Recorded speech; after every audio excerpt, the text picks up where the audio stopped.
Bonjour à toutes et à tous et bienvenue dans Animédia, votre émission 100% cinéma d'animation. Je suis Sylvain, alias Phlegmatique, et dans ce podcast, je vous fais voyager dans le monde merveilleux de l'animation. Au programme aujourd'hui, robots, préquels et casting 5 étoiles.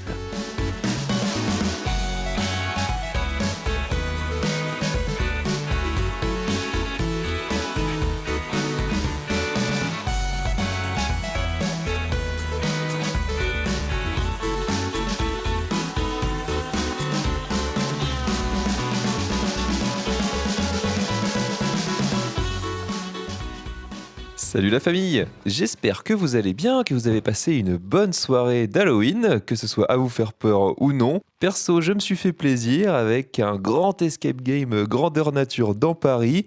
Je vous en dis pas trop, ça s'appelle The Live Thriller et c'était assez fou.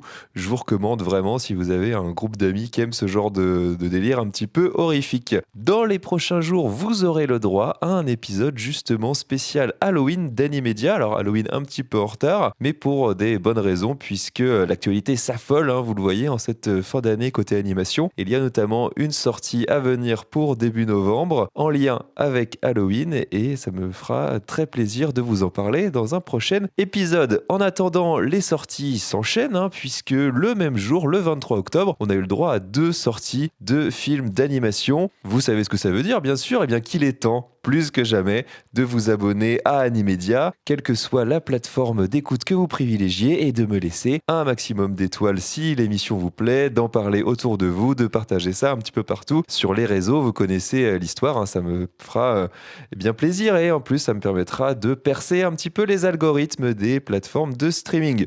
Dans cet épisode, on relance la grosse machine hollywoodienne avec un bulldozer prêt à tout écraser sur son passage. Transformers, le commencement de Josh Cooley. Je vous rappelle d'abord la structure du podcast. On commencera par une partie critique où je donnerai mon avis tout simplement sur le film en plusieurs points. Ensuite, on aura une mise en contexte où je vous parlerai notamment de Josh Cooley, le réalisateur, et de la vision qu'il avait autour du film. On se demandera en 3, c'est pour qui Transformers, le commencement. Et enfin, on lui attribuera une note sur 5 qui le replacera dans le grand classement du cinéma d'animation, disponible sur le compte Letterboxd XD d'Animédia. Allez, c'est parti, décollage direction Cybertron. Pendant des milliers d'années, nous avons été en guerre. Mais avant d'être ennemis, nous étions comme des frères. Hé, regardez où vous allez. Qu'est-ce que t'as dit? C'est pas comme s'il pouvait se transformer. Oh, Darkwing, Fais pas ça. j'ai un doigt qui peut se transformer, devine lequel. Vous permettez? Tu seras là pour moi, et moi, je serai là pour toi. Que je suis mal poli. Je m'appelle Bee, elle c'est Elita, et lui c'est Steve. Est-ce qu'ils te parlent, eux? Mais ils sont pas vivants. Non. Oh, Steve. Mais qu'est-ce que c'est?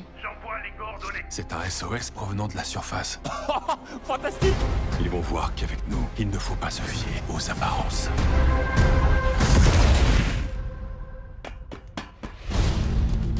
Une grotte avec des dents. Rien d'anormal jusque-là, hein? Ça m'arrangerait que tu parles moins. Nom de Primus. Je vois de la force en vous.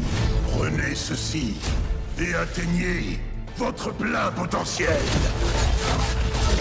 On peut se transformer maintenant! Comment on sert de ça? La façon d'utiliser ce pouvoir ne dépend que de vous. On se met en route. Qu'est-ce qu'il dit? Plus fort. Transformation et en route! Avant de devenir ennemis jurés et de se livrer une guerre sans merci pendant plusieurs siècles à travers la galaxie, Optimus Prime et Megatron étaient meilleurs potes. Mais alors qu'ils découvrent la sombre machination qui se joue sur leur planète Cybertron, accompagnés de la pugnace Elita et du fanfaron Bumblebee, leur amitié va se fissurer, lançant leur destin sur de toutes nouvelles voies. Transformers le commencement, Transformers One en version originale, est sorti chez nous le 23 octobre 2024. Il est réalisé par Josh Cooley, écrit par Josh Cooley, Gabriel Ferrari, Andrew Barrer et Eric Pearson. Il est produit par Paramount Animation, Hasbro Entertainment, Di Bonaventura Pictures et Bay Film.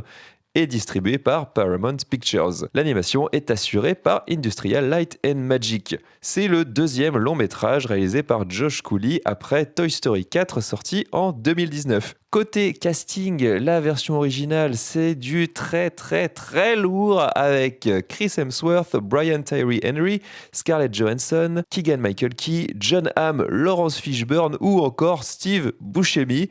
Rien que ça. En VF, c'est pas mal non plus, avec Adrien Antoine, qui est la voix française justement de Chris Hemsworth, avec un CV de doublage long comme le bras, Baptiste Marc, Audrey Fleurot, Philippe Lachaud ou encore Rémi Bichet. Le film avait été diffusé en avant-première au Festival d'Annecy en juin de cette année, c'est d'ailleurs là que je l'avais vu. Transformers Le Commencement est un préquel à l'ensemble de la saga Transformers, mais sans lien direct avec les films live. D'ailleurs, une fois n'est pas coutume, les films live, on va en parler, je vais vous parler de mon rapport global à la saga Transformers. Et dans l'ensemble, je dois bien avouer que j'en ai pas grand-chose à faire de Transformers dans sa globalité. J'ai aucun affect avec ça, j'ai vu absolument aucun dessin animé à la télé quand j'étais petit. Je pense que j'étais un peu trop jeune pour que ce soit diffusé à mon époque. C'était plutôt diffusé dans les années 80. Moi, je suis un enfant des années 90, donc ça m'est passé complètement au-dessus.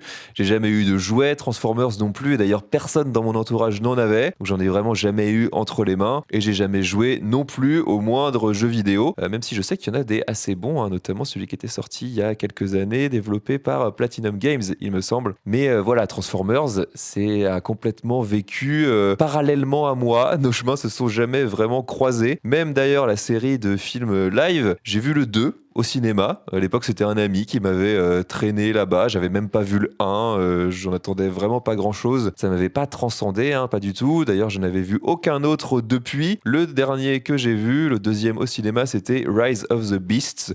Donc celui avec les espèces de robots animaux.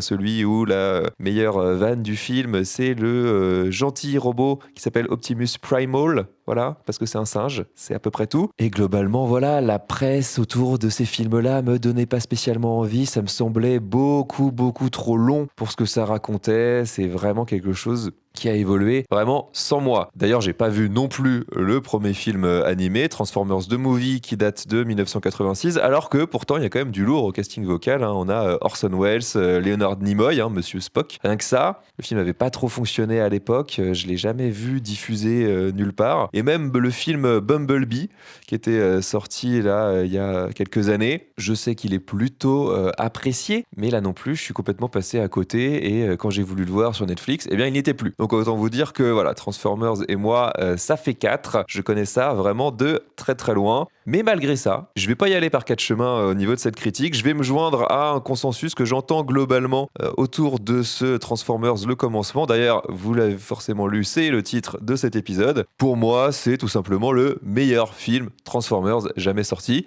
Ça vaut ce que ça vaut, comme je vous l'ai dit, rapport au rapport que j'entretiens avec les films Transformers, mais ça me semble assez évident. Alors vous allez me dire, le niveau global, il n'est pas super élevé, certes, mais pour moi, Transformers Le Commencement, ça a tout ce qu'il faut pour être un très bon divertissement familial qui cherche pas à aller beaucoup plus loin, mais qui fait globalement très bien tout ce qu'il entreprend. D'abord, c'est une préquelle, on l'a dit, ce qui permet au film de poser son univers, d'essayer de le rendre crédible, et ça fonctionne plutôt bien. On arrive quand même à y croire à cet environnement. On découvre les personnages dans leur environnement de tous les jours. Optimus Prime et Megatron, ce sont des simples mineurs qui travaillent comme beaucoup au service du grand gouvernement de cette planète, donc Cybertron. Il y a d'ailleurs autour de ça un discours très américain sur les petits prolétaires exploités contre une grande entité toute puissante qui représente justement le gouvernement, un gouvernement qui œuvre surtout pour ses propres intérêts. On va très vite le comprendre, il y a quelque chose qui tourne pas rond au sommet de l'État, il y a des petits non-dits, des choses qu'on nous cache. Voilà, un complot, c'est très dans l'air du temps tout ça. Les enjeux d'ailleurs sont quand même assez clairs. On va avoir des personnages qui vont enchaîner les bourdes, qui vont se retrouver très vite déclassés et puis qui vont trouver un petit objet qu'ils n'étaient pas censés trouver et qui vont les emmener sur la voie de cette fameuse grande machination qui va les emmener à quitter cette ville qu'ils ne sont pas censés quitter, à explorer la surface qui est censée être désolée et irrespirable. jusqu'à mettre le doigt sur ce qui ne va pas, à eux-mêmes devenir plus forts, à développer leur pouvoir, puis à revenir triomphalement dans leur cité. Le parcours du héros, il est respecté à la lettre. On est en terrain complètement balisé. Si vous avez vu le moindre film d'action, aventure dans votre vie, vous saurez très très bien où ça va. D'ailleurs, le film étant une préquelle, on sait exactement ce qui va se passer entre les deux personnages principaux, entre Optimus et entre Megatron. D'ailleurs, toute la com du film est tournée autour de ça. La bande-annonce, à ce niveau-là, spoil absolument 100% de toute l'action du film. Donc on sait où on va, il n'y a absolument aucune surprise, mais on n'évite pas complètement le syndrome que j'appellerais revanche des Sith. Vous voyez, Megatron, au départ il est gentil, il va devenir progressivement méchant, devenir l'antagoniste numéro 1, s'opposer au héros. Voilà, c'est un peu le parcours d'Anakin dans la revanche des Sith, et tout ça se fait quand même globalement dans la dernière partie, assez rapidement, assez grossièrement. C'est pas ce que le film fait de mieux, mais ça permet d'avoir un climax qui fonctionne très très bien. On a une grosse montée en puissance au niveau du film dans l'action, jusqu'à quand même une scène d'action finale assez jouissive. Je me souviens, à Annecy, le public était complètement en transe. Alors le public d'Annecy est très très réceptif à ce genre de choses. J'imagine que ça n'a pas été comme ça dans toutes les salles de France et du monde, mais ça fonctionne là encore très très bien. Les scènes d'action, elles sont vraiment bien foutues. La mise en scène est très quali, et surtout parce que la caméra virtuelle s'entend, vous m'avez compris, se pose bien, que toute cette action et tous les personnages sont très colorés. Ça ajoute vraiment à la lisibilité. On a évidemment les ralentis, justement un peu à la Michael Bay, pour faire en sorte que les moments clés soient vraiment mis en avant. C'est tout l'opposé, par exemple, du Rise of the Beast, le dernier film Transformers que j'ai vu, le dernier film Transformers qui est sorti, où on termine avec une scène d'action complètement foutraque, où on comprend absolument rien de ce qui se passe, tout ça c'est sur un fond gris, tout est marron.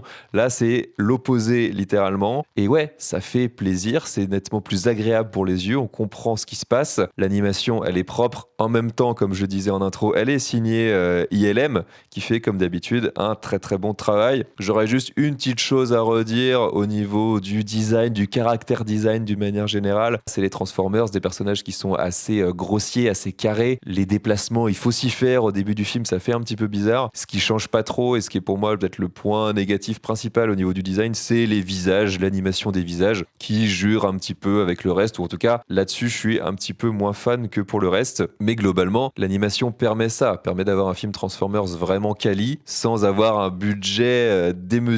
Et le gros point positif, ça je l'avais pas encore dit, c'est que c'est un film avec 100% de Transformers. On est sur leur planète originelle, on raconte leur histoire à eux, donc on n'a aucun humain. Et ça, mine de rien, c'est un gros point fort. Les humains, c'est toujours les parents pauvres de ce genre de film. On sait pas trop quoi en faire. On essaye d'avoir des jeux d'échelle, effectivement, ça on le perd avec ce Transformers le commencement, puisque tous les personnages font globalement la même taille. Je dis globalement, puisqu'on a quand même des rapports d'échelle entre les différents robots en fonction de leur force, de leur pouvoir, etc. Mais on n'est pas au niveau qu'on peut avoir dans les films de Michael Bay entre un humain d'1m80 standard et un robot de plusieurs dizaines de mètres de haut. Mais on gagne en efficacité au niveau du récit. On n'a pas à s'embarrasser avec des personnages que globalement les scénaristes ne savent pas traiter et mettent sur le côté pendant pas mal de temps.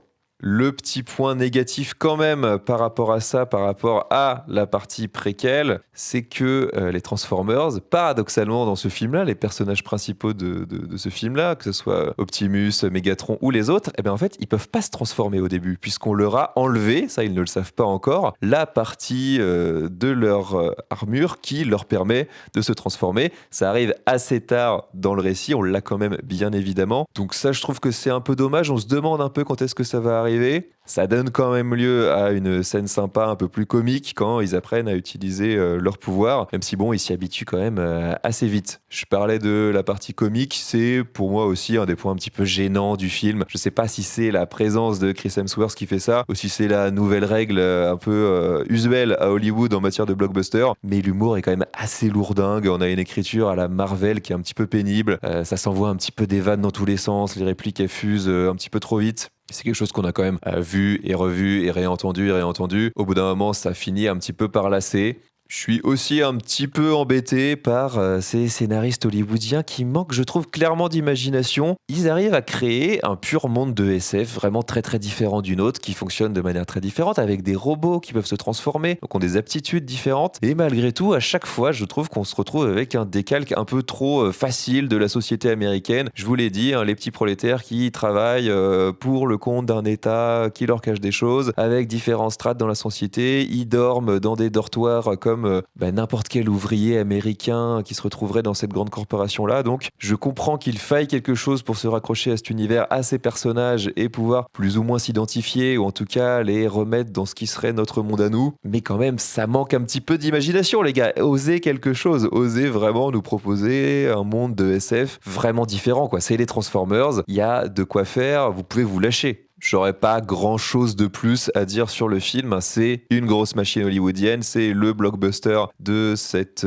automne. On voit venir la grosse machine à des kilomètres. Le film, il avance avec ses gros sabots. Il y a absolument zéro subtilité là-dedans, hein. Mais ça reste un très bon divertissement qui monte bien en puissance avec des personnages qui trouvent tous leur arc à l'arrivée. On sort globalement avec la banane et je pense qu'on peut pas lui en demander beaucoup plus.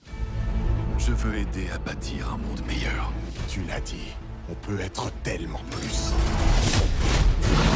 C'est moi ou il a changé? Ouais, j'ai remarqué. Ah oui, moi aussi j'ai remarqué. Qu'est-ce qui est arrivé à mon meilleur ami?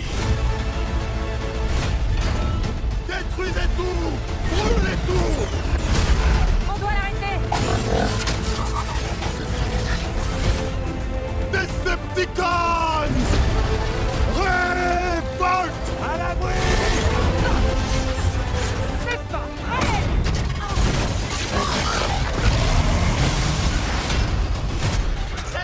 Et encore, t'as pas tout vu. Le moment est venu de nous dresser. Ensemble, tous unis.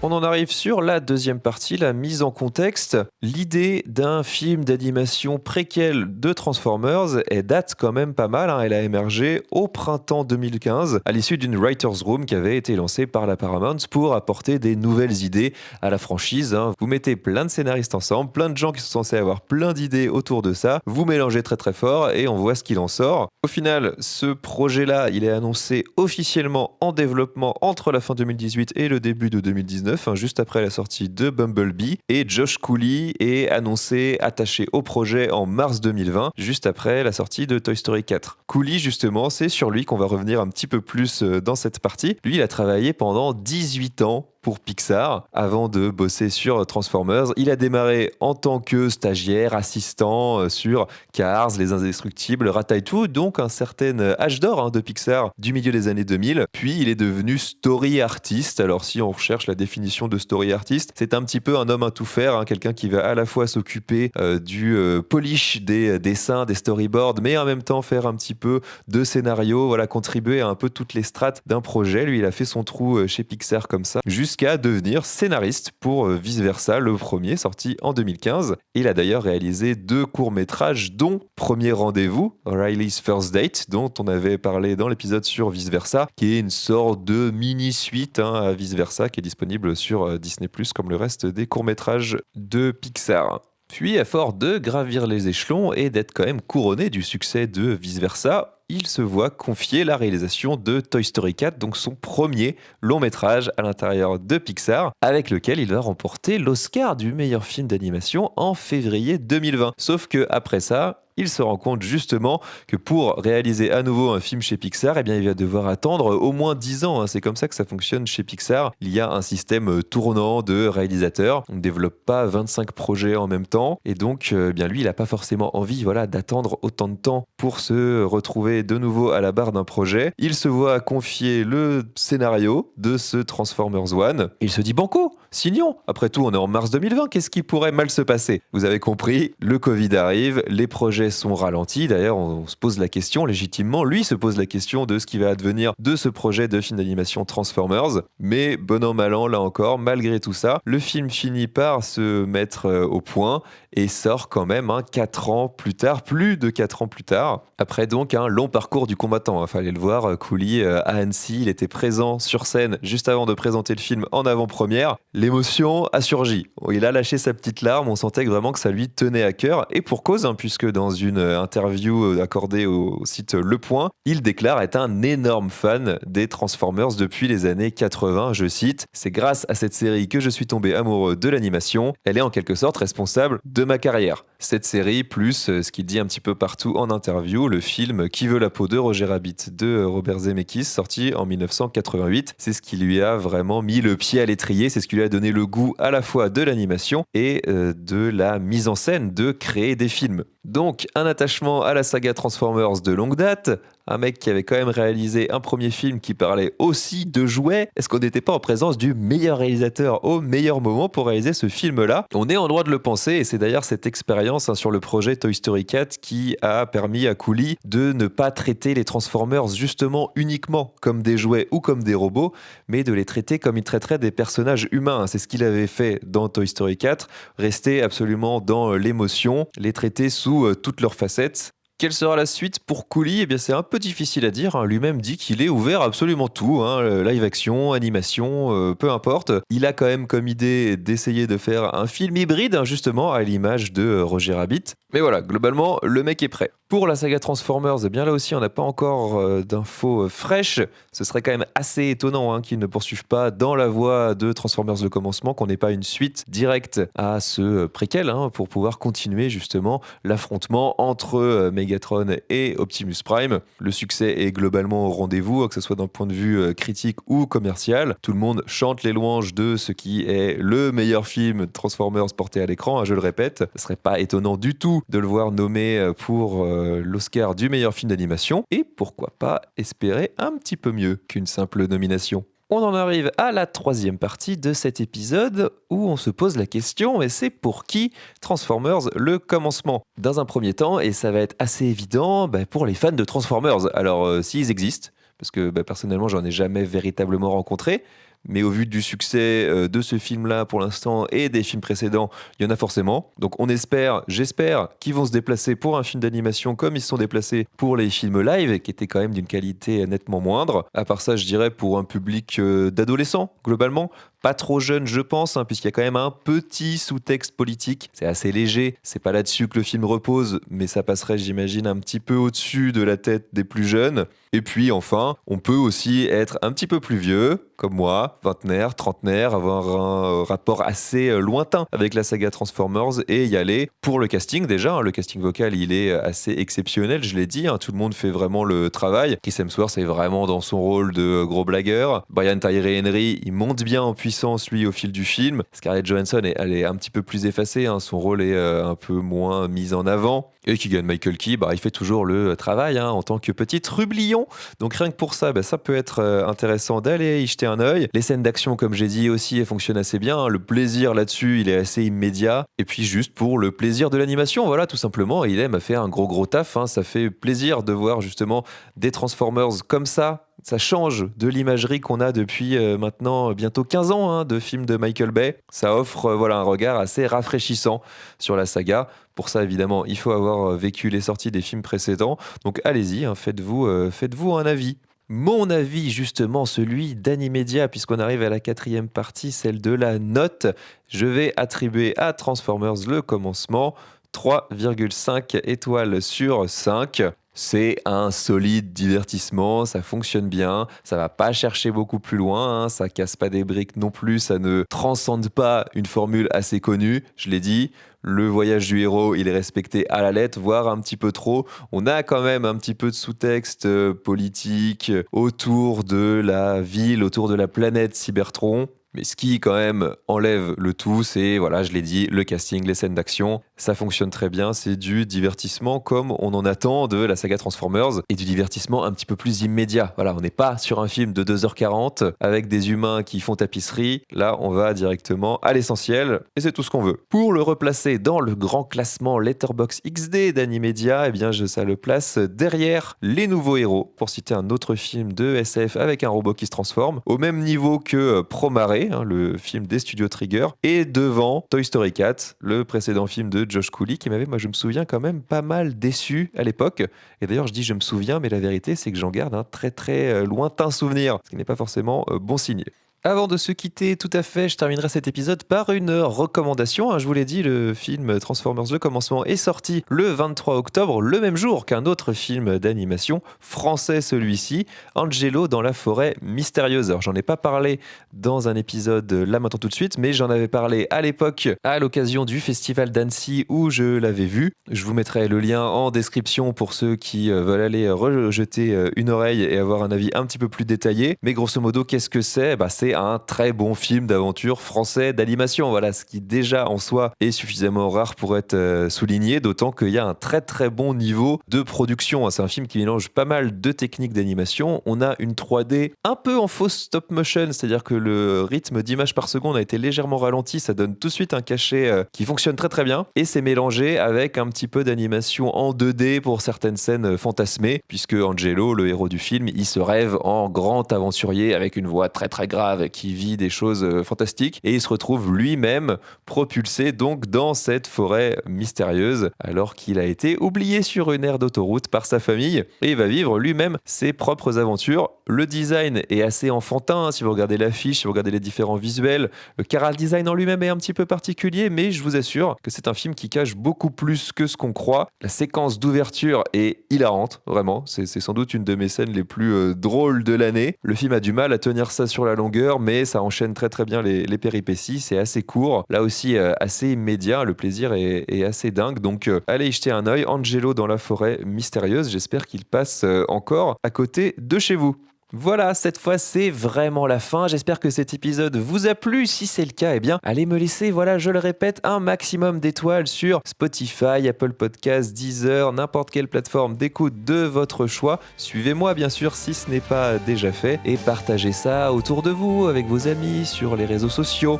Ça me fera très plaisir, ça me permettra là encore de progresser dans le petit monde du podcast cinéma. D'autant, comme je l'ai dit, que c'est loin d'être fini. Il y a des très bons films qui sont sortis récemment dont j'ai envie de vous parler dans de futurs épisodes. Et bien sûr, j'imagine que vous les avez en tête, des grosses sorties à venir d'ici à la fin d'année dans des styles très très différents comme seule l'animation arrive à nous en offrir. Donc si voilà, comme moi, vous aimez ce cinéma-là, ce podcast est fait pour vous. Si vous voulez en discuter, on se retrouve sur les comptes Instagram et Blue Sky d'Animedia où je partage également l'actualité autour du cinéma d'animation. Croyez-moi qu'elle est bien chargée en ce moment. En attendant le prochain épisode, portez-vous bien. Ciao.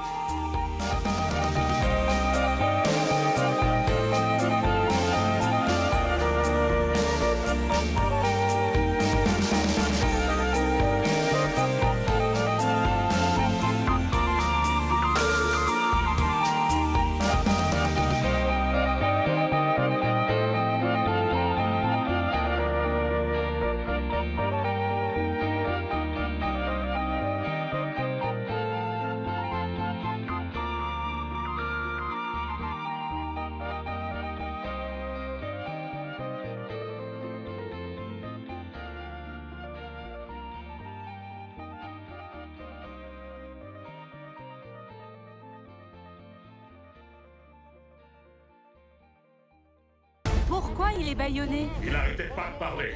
Quoi? Même quand il était inconscient? Surtout quand il était inconscient. Je t'ai dit que t'avais pas assez serré.